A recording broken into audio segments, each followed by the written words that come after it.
Chief Cook, speaking to some of what the professor said, are chokeholds allowed in by policy in Evanston?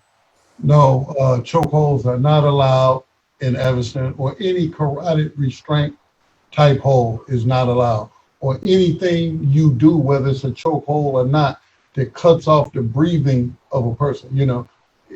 Even if you got a person on the ground, they heavy, and you got your knee on their back, if that's affecting a person's airway, that's not allowed.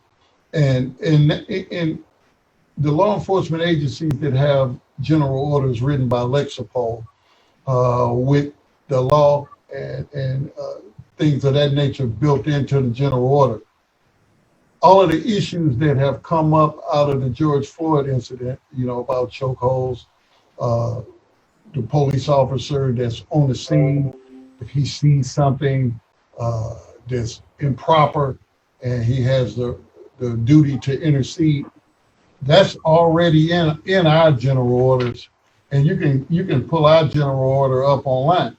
But that doesn't mean that because it's industry standard now that it's exactly what the people want.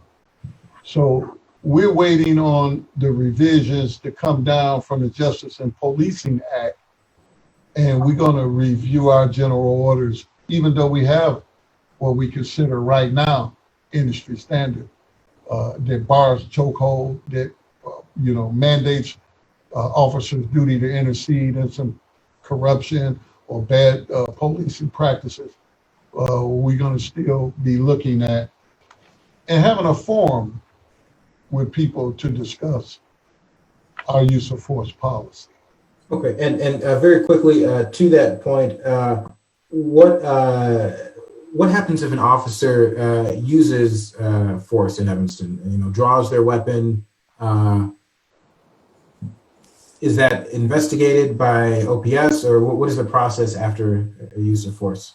Yeah, every use of force requires a use of force report, and it details the information on who the force was utilized against, the officers that used it, the officers that were around.